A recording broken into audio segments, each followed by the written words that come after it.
Hey, what's up guys? This is Joe from Analog Archive back with another vinyl video.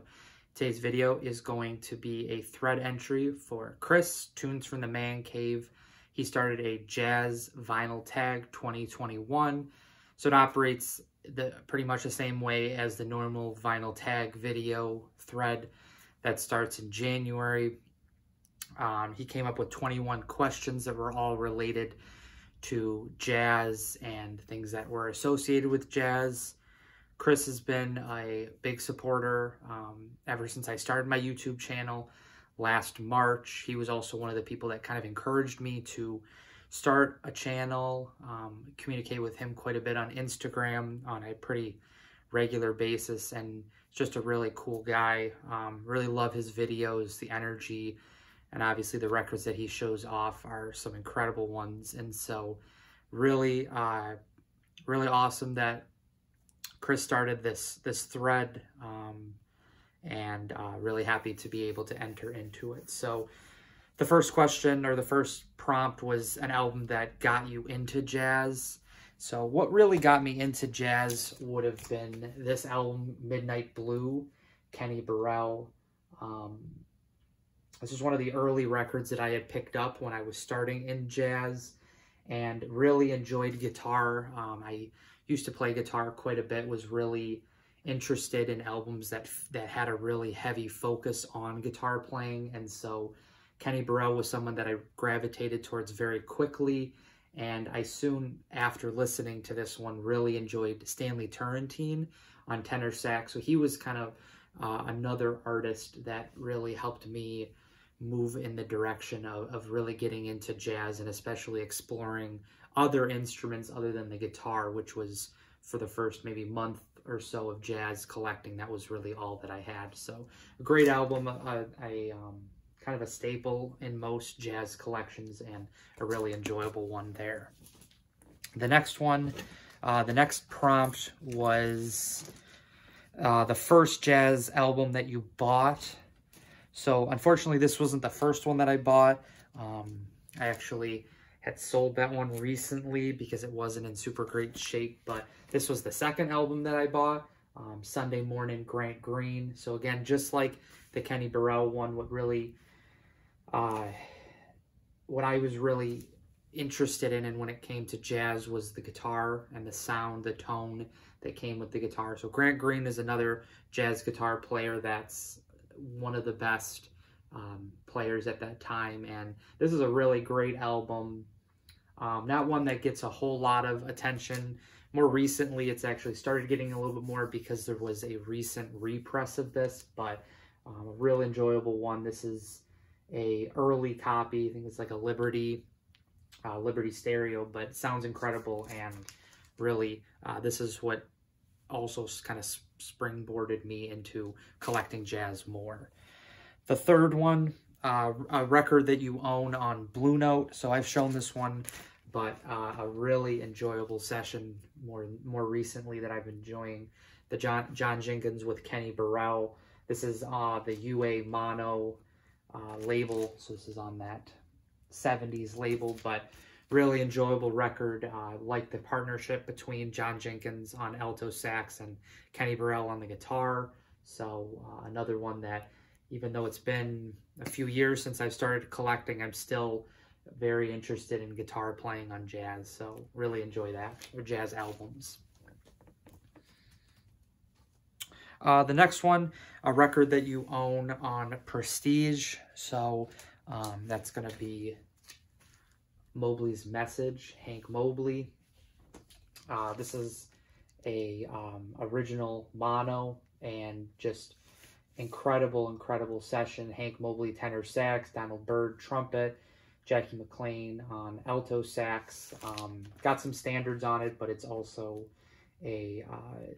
got some originals as well. Just fast moving early Hank Mobley, and again, that original label. So really have been enjoying this one. So yeah, yep, great session there. And for number 5, a record that you own on Impulse. So I don't have, unfortunately, a lot on Impulse. And when I was actually watching Chris's Chris go through his responses to the questions. This was the album that came to mind when I saw this question. Soul Trombone, Curtis Fuller, just one of the best, in my opinion, on the Impulse catalog. He's paired with Freddie Hubbard, great partnership there. Just, yeah, really enjoyable session, one that I really have enjoyed. This is a white label promo that I picked up. This was on my want list for quite some time, and I was lucky enough to be able to find a original copy of that in the fall. So really enjoyed that one as well. Number 6, a record that you own on Riverside. This is Kenny Dorham, Jazz Contrast. This is similar to Impulse. I don't have a whole lot on Riverside. I only have maybe 4 or 5 albums that I can kind of recall, but this is one that I had seen at Record Archive in Rochester, and this is a Japanese pressing. But the reason why I picked this one to kind of represent the Riverside catalog for me was the fact that on the B-side it features a woman named Betty Glaman on the harp. So very interesting kind of sound to those tracks that have the harp on it. So really, I actually really enjoyed it. Was kind of pleasantly surprised with how well the harp fit into that style, but just really enjoyed it. So great one if you see it, worth picking up. For number 7, a record that you own on Contemporary. I recently got this one in the last few months, and I've shown this in a recent finds video, but this is Portrait of Farmer, Art Farmer.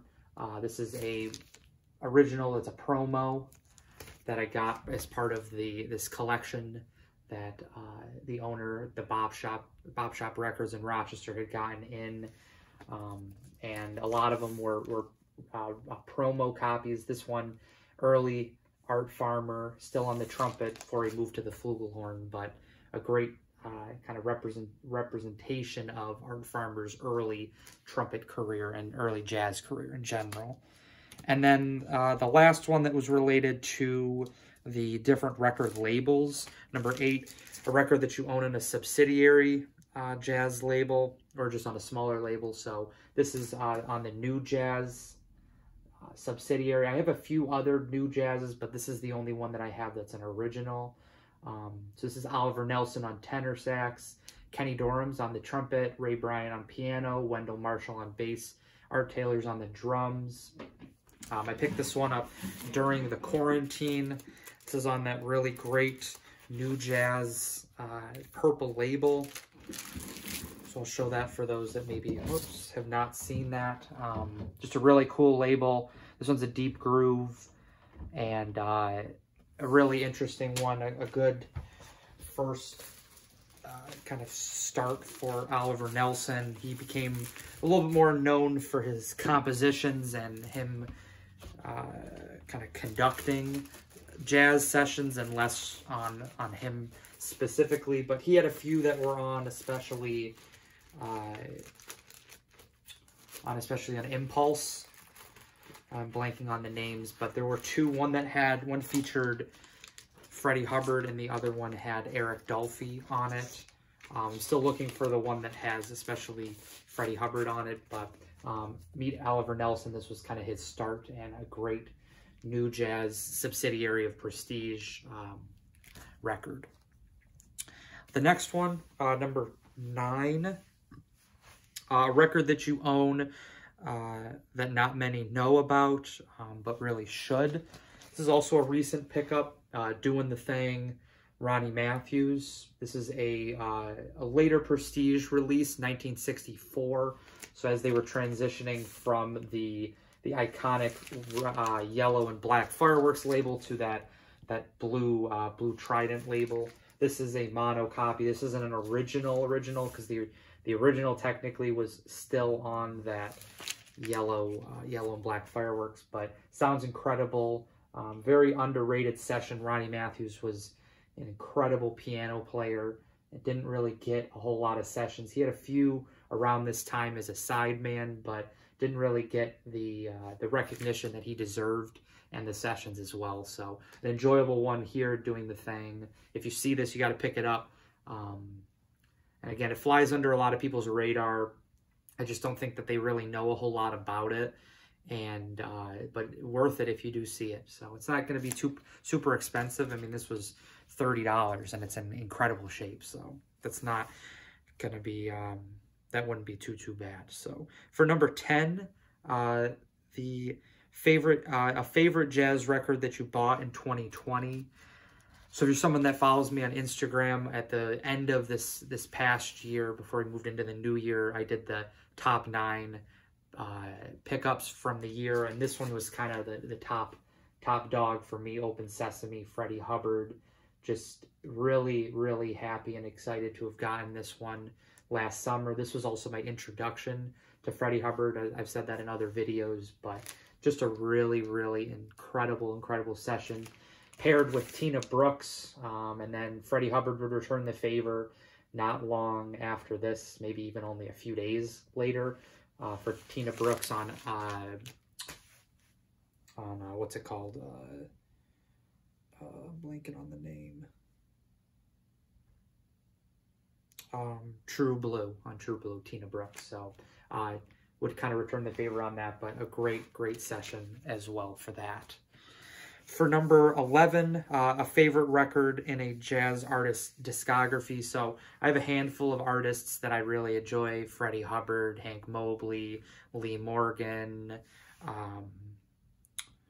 who else? Jackie McLean, a lot of artists like that.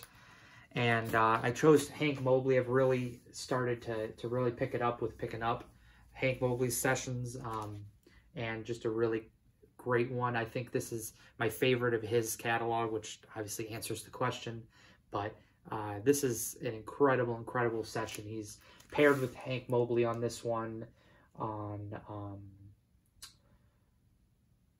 He's paired with Lee Morgan on a few of the tracks, on like about half, and then Donald Byrd is the trumpeter on the other side. But just got a great lineup. Herbie Hancock plays on a few tracks. Andrew Hill plays on the other tracks on piano. Philly Joe Jones is on the drums on actually the entire album. Butch Warren's on bass on a few. So really great lineup. The kind of those, when you're thinking of a lot of the instruments at the time, though, these are the artists that are the kind of at the top of the game. So really happy to have that one. For number 12, a favorite record that you bought at a brick and mortar. So most of the records that I've bought and have been at brick and mortar, especially since like last summer, when I've really started picking up my jazz stuff. But this is Coltrane, John Coltrane. This also was part of that incredible jazz collection from the Bop Shop. This is that same promo. Is a promo copy on the New York City labels, original Prestige labels, but insane pickup, one that it's been on my want list for a long time, and was very quick to pick this up when I saw that it was in that collection. So Coltrane, John Coltrane, great one there as well. For number 13, a favorite record that you bought online. So especially during the lockdown last spring, most of the records that I bought were online because the stores just weren't open. And then I live in an area where there's actually no record stores, and so I have to travel a bit if I'd even want to go to one. So online has been a big kind of avenue for me. But this is Lee Morgan, and it's sometimes called Indeed on the labels. It says presenting Lee Morgan, so there's kind of those, but Indeed is the title that kind of is associated with it. This is Lee Morgan's first record on Blue Note, and around this time, between like 1538 and 1545, he's on like at least 3-4 sessions for Blue Note.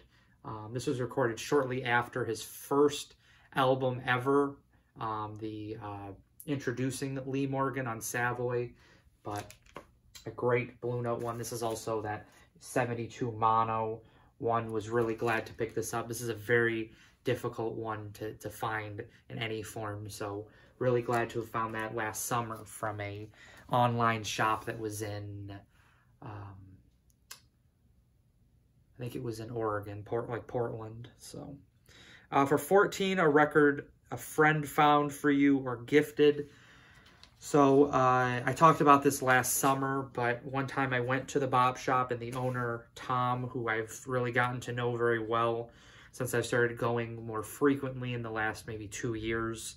I went in to pick up a record, and he had just gotten this one in, but it was in a little bit rough condition. He didn't really want to put it out on the floor, and he was only going to get a little bit of money for it. So he decided to just give this to me. This is Destination Out, Jackie McLean. This is a original mono. And the only catch is that on the opening song on the B-side, Khalil the Prophet, there's a section of it that has like a scratch in it that causes a kind of repetitive click or kind of pop as the record goes around. But after listening to it, it really was not terrible. So really happy to have gotten this. Thank you, Tom. If you're watching that, this is a great one there. For number 15, a jazz box set. This is actually the only box set that I have that's jazz related. This is the complete Blue Note recordings and Pacific Jazz of Clifford Brown. So this encompasses all of his Blue Note work, both as a leader and as a sideman. So it has the Night at Birdland sessions with Art Blakey that he did. It has the sessions that he did with J.J. Johnson very early in the 1500 series. It has his Blue Note sessions, and then it has the one session that he did for Pacific Jazz. Recommend picking this up if you're trying to get into Clifford Brown. This is a much cheaper way to go than to try to find all of his albums, especially since a lot of them have not gotten any reissues because they're so early in the catalog, the Blue Note catalog. But I'm really happy with this. The sound quality is incredible. So really happy to have that box set. And for number 16, Chris wanted us to show either a jazz 10-inch or a 7-inch. So I have 7-inch and 10-inch records, but I just decided to show this one because I've really continued to really enjoy this one. Introducing Joe Gordon. This is on MRC on that blue, the blue label. So one of the few sessions that Joe Gordon had, as I said in my last video when I showed this one, he unfortunately died in the early 60s in a fire, and so we didn't really get to see what would have come of him if he had kind of lived on. So just really unfortunate because his trumpet playing on this is incredible.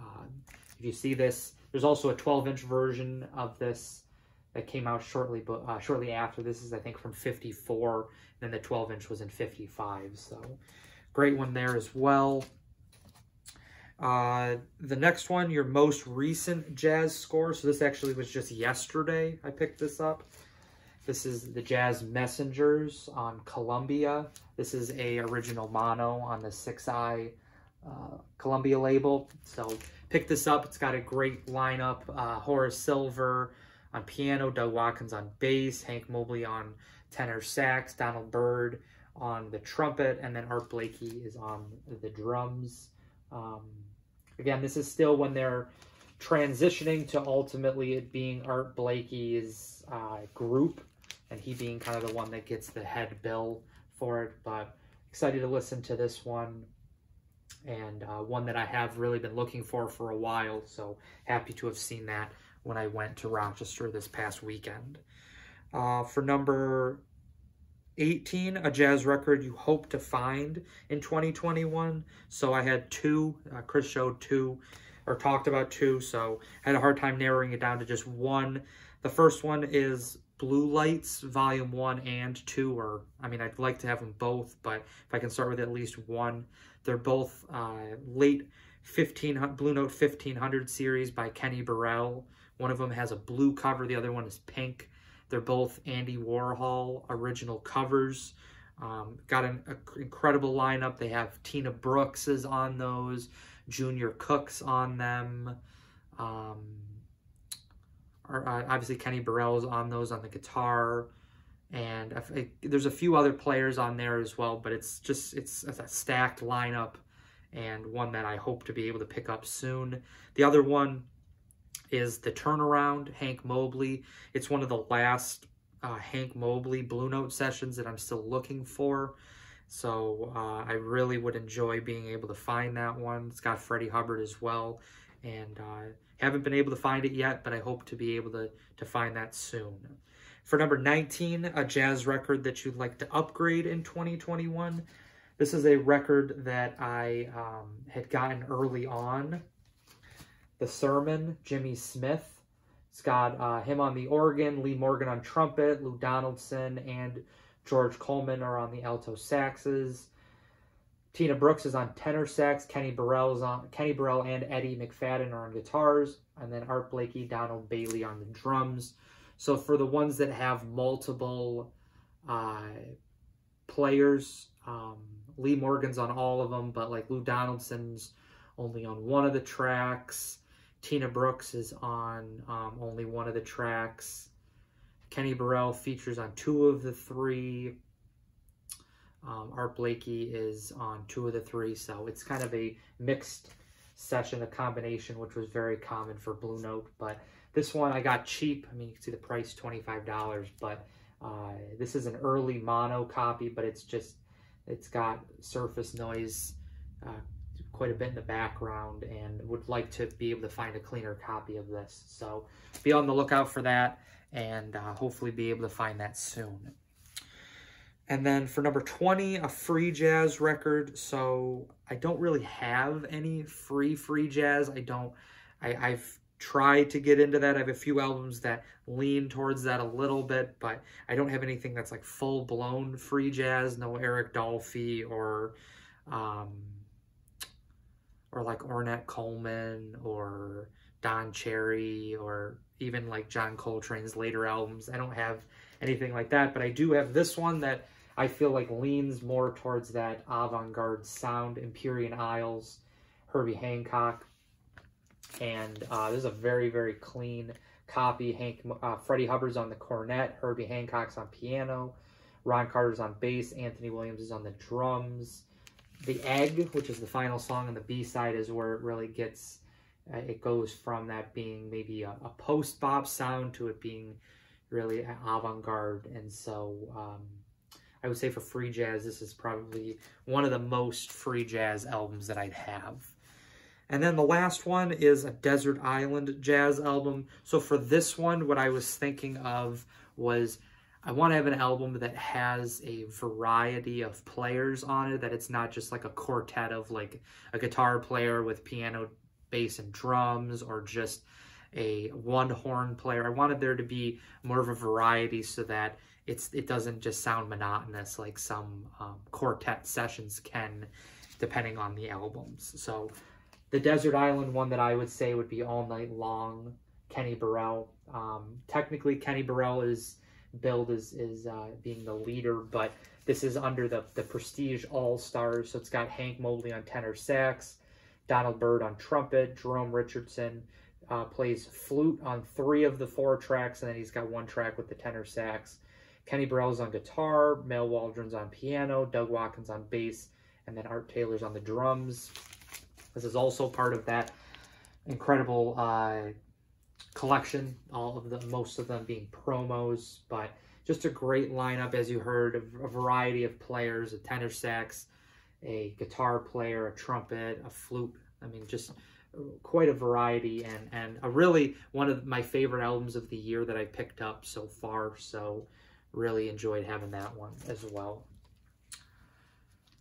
All right, so that is the 21 questions. I hope that you enjoyed what you saw. Thank you very much to Chris for putting on, for creating these questions, and talk about the fact that he was going to continue this for years to come. That would be great. And I always enjoy going through my jazz stuff. As I pick up more, I sometimes start to push stuff to the side. So it was nice to be able to come back and really visit some of these albums again. And so that's going to be that for this video. I hope you enjoyed it. If you did, please think about liking and subscribing, and I will see you in the next vinyl video. Bye.